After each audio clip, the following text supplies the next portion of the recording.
Shalom, salam sejahtera bagi Bapak Ibu Saudara-saudara, anak-anak yang dikasihi oleh Tuhan Yesus Kristus. Jumpa kembali bersama saya Pendeta Eka di dalam renungan firman Tuhan pada hari ini, hari Selasa 29 Maret 2022. Sukacita dan damai sejahtera dari Tuhan Yesus Kristus kiranya menyertai kehidupan kita sekalian yang pastinya mendatangkan kebahagiaan. Puji nama Tuhan. Sampai pada pembacaan kita hari ini, Mazmur yang ke-75, kiranya firman Tuhan yang kita baca sungguh memberkati kita sekalian. Baik Bapak Ibu Saudara-saudara, sebelum kita merenungkan bagian firman Tuhan hari ini, kita berdoa. Tuhan Bapa di sorga, di dalam Yesus Kristus, kami sungguh bersyukur dan berterima kasih kepada Tuhan yang memelihara hidup kami sampai pada hari ini. Kami mau terus memperdengarkan hati dan pikiran kami kebenaran firman Tuhan. Kau mampukan untuk kami dapat memahaminya, juga Engkau menolong kami untuk kami dapat terapkan dalam hidup kami. Terpujilah namamu Bapa, demi nama Tuhan Yesus kami berdoa. Haleluya, amin. Mazmur 75, untuk pemimpin biduan, menurut lagu Jangan Memusnahkan. Mazmur Asaf, nyanyian. Kami bersyukur kepadamu ya Allah, kami bersyukur, dan orang-orang yang menyerukan namamu menceritakan perbuatan-perbuatanmu yang ajaib. Apabila aku menetapkan waktunya, aku sendiri akan menghakimi dengan kebenaran. Bumi hancur dan semua penduduknya, tetapi akulah yang mengokohkan tiang-tiangnya. Aku berkata kepada pembual-pembual, jangan membual, dan kepada orang-orang fasik, jangan meninggikan tanduk. Jangan mengangkat tandukmu tinggi-tinggi. Jangan berbicara dengan bertegang leher. Sebab bukan dari timur atau dari barat, dan bukan dari padang gurun datangnya peninggian itu. Tetapi Allah adalah hakim. Direndahkannya yang satu dan ditinggikannya yang lain. Sebab sebuah piala ada di tangan Tuhan, berisi anggur berbuih, penuh campuran bumbu. Ia menuang dari situ. Sungguh ampasnya akan dihirup dan diminum oleh semua orang fasik di bumi. Tetapi aku hendak bersorak-sorak untuk selama-lamanya. Aku hendak bermazmur bagi Allah Yakub. Segala tanduk orang-orang fasik akan dihancurkannya, tetapi tanduk-tanduk orang benar akan ditinggikannya. Bapak Ibu Saudara-saudara yang dikasihi oleh Tuhan Yesus Kristus, kenyataan bahwa orang-orang fasik sangat berkuasa dan berada di sekitar kita kadang membuat kita mempertanyakan keadilan Allah, bahkan meragukan jika Allah dapat menghancurkan kekuatan orang fasik.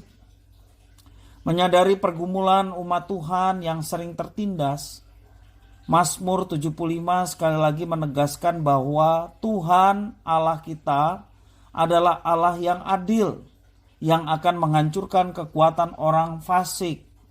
Pemazmur bersyukur karena segala perbuatan Allah yang ajaib dikisahkan oleh umatnya. Hal utama yang patut disyukuri pemazmur adalah kenyataan bahwa Allah adalah hakim yang akan merendahkan orang fasik dan meninggikan orang benar. Dalam Mazmur 75 ini, orang fasik bangga dengan kekuatan mereka. Kekuatan digambarkan seperti kata tanduk. Perhatikan kata tanduk muncul sampai 4 kali dalam Mazmur ini. Dan 2 kali Allah memperingatkan orang fasik tidak mengangkat tanduk mereka tinggi-tinggi. Ketika mereka terus meninggikan tanduknya, pada akhirnya piala yang berisikan murka Allah akan dituangkan ke atas mereka. Bait yang 9 ya. Dan segala tanduk orang-orang fasik akan dihancurkannya. Yang 11. Sedangkan tanduk-tanduk orang benar, dikatakan ayat 11, akan ditinggikan. Pemazmur percaya bahwa walaupun kekuatan orang fasik begitu dahsyat secara kasat mata, tetapi Allah dengan mudah menghancurkan kekuatan mereka dan meninggikan orang yang hidup benar. Jadi jangan takut dengan kuasa orang fasik. Meski terlihat hebat, meski terlihat begitu dahsyat dan tak terkalahkan, Mereka dapat berkuasa saat Allah masih membiarkan mereka berkuasa. Tetapi ketika tiba masa penghakiman, kekuatan mereka dengan mudah dipatahkan dan Allah akan menegakkan hak orang benar. Bapak, Ibu, saudara-saudara yang dikasihi oleh Tuhan Yesus Kristus, marilah kita tetap menjaga hubungan dengan Tuhan, supaya di dalam diri kita diberikan kepekaan untuk melakukan kebenaran firman Tuhan. Tuhan Yesus memberikan satu janji, penyertaan kepada setiap anak-anaknya yang terus menjalani kehidupan seturut dengan rencana dan kehendaknya.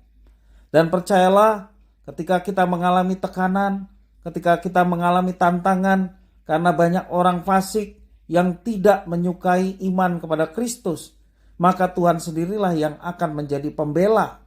Kita diberikan tanggung jawab untuk mempertanggungjawabkan iman kita. Tak kala orang bertanya mengenai iman kita, kita juga diberikan tanggung jawab untuk memberikan jawaban yang benar, yang sesuai dengan kitab suci, sehingga kita dapat mempertanggungjawabkan iman kita. Bahkan ketika kita dipertanyakan iman kita, maka itu menjadi kesempatan untuk kita menyatakan yang benar, menyatakan kesaksian bagaimana kita beriman kepada Kristus sebagai satu-satunya Tuhan dan Juru Selamat manusia. Karena itu Bapak, Ibu, saudara-saudara, mari kita bersama-sama terus hidup di dalam kebenaran firman Tuhan.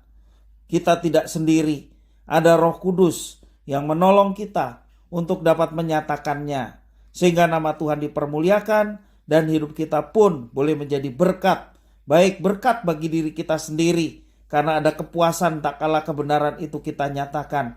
Demikian juga menjadi berkat bagi orang lain, ketika orang lain yang membutuhkan kebenaran boleh mendapatkan kebenaran itu. Maka ada banyak orang fasik yang pada akhirnya boleh bertobat dan percaya kepada Tuhan Yesus sebagai Tuhan dan Juru Selamat. Orang-orang yang belum mengenal Tuhan boleh dimenangkan, karena kebenaran itu adalah kuasa Tuhan yang dapat menyelamatkan banyak orang. Karena itu Bapak, Ibu, saudara-saudara, mari kita terus maju, melangkah dengan iman, terus berjalan sesuai dengan kebenaran. Tuhan menyertai, Tuhan memberkati, bahkan mendatangkan mujizatnya bagi setiap orang yang hidup di dalam kebenaran. Kiranya firman Tuhan memberkati kita sekalian. Mari kita berdoa. Tuhan Allah Bapa di surga, yang kami sembah di dalam Yesus Kristus, kami mengucapkan syukur atas firman Tuhan yang sungguh memberkati kami.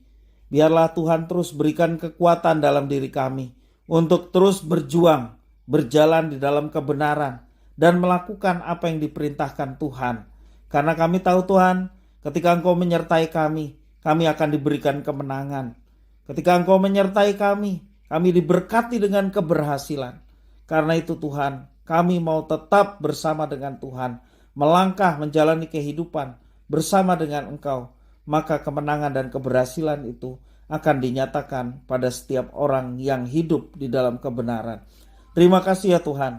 Inilah doa permohonan ucapan syukur kami. Demi nama Tuhan Yesus Kristus, kami sudah berdoa dan bersyukur. Haleluya. Amin.